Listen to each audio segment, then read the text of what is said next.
Hi guys, it's Friday. I'm calling it Freaky Friday because I'm going to talk about some freaky things I saw and experienced when I lived in Africa. And I actually remember being a camp counselor, and it rained when the kids were supposed to have this big game, and they were so bored. And I was like, well, do you guys want to hear about something about Africa? And they were like, oh yeah. And so I started telling them stories, and I was like, okay, you guys got to be bored. And they were like, no, more stories. So I'm always surprised when people want to hear these things. So I figured maybe someone out there would find this a little bit entertaining and share it with your kids. I bet you they would probably find it pretty fun too. So the first, oops, sorry. Okay, so the first one that I'm going to tell you is about when I was 13 years old. I actually lived in Africa for a total of 7 years. When I was a kid, my parents were missionaries, and I lived in a boarding school. And no, boarding schools are not all horrible. That was like the best time of all of my growing up years was living in Africa. I loved it there, even though there's scary things.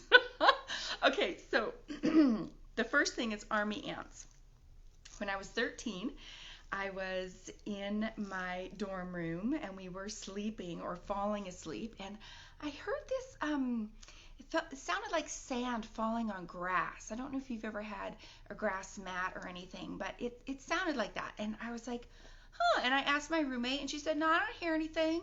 So we went to sleep, and in the morning I woke up, and there was a wall of ants coming down our wall in our bedroom, coming across our beds.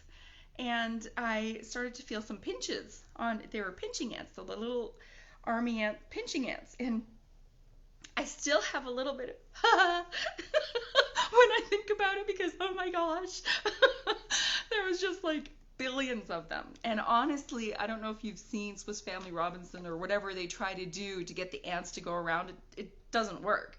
You actually have to move out, let the ants go through, move back home again. So that's what we did.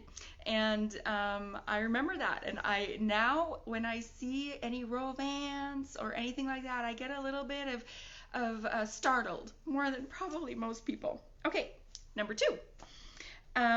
There was, in the same place that I was living in, called the Democratic Republic of the Congo, or Zaire at the time, called Nairobi eyes, or rove beetles. I actually had to look them up because we just called them Nairobi eyes. And they're about this long, and they're like as thin as like a pin.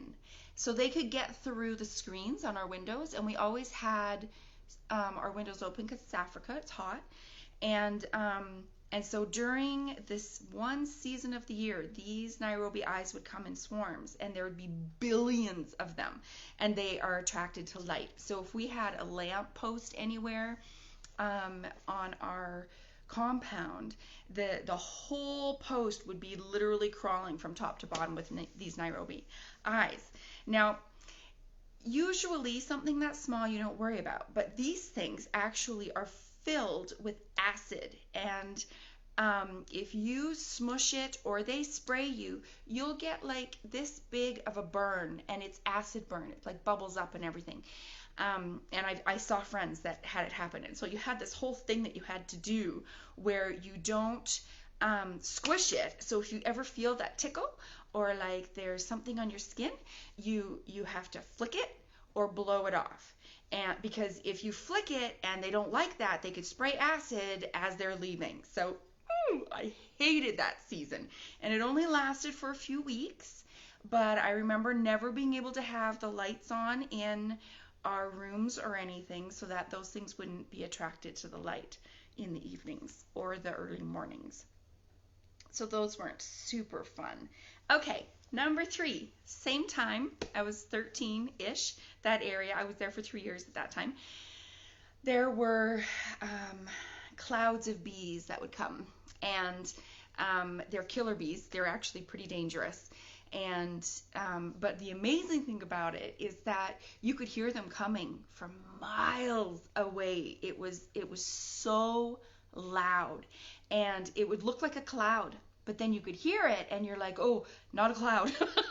And everyone would yell, and we would all just lay flat on the ground because you can't outrun them, right? So you just lay flat on the ground and they just fly over you, no problem.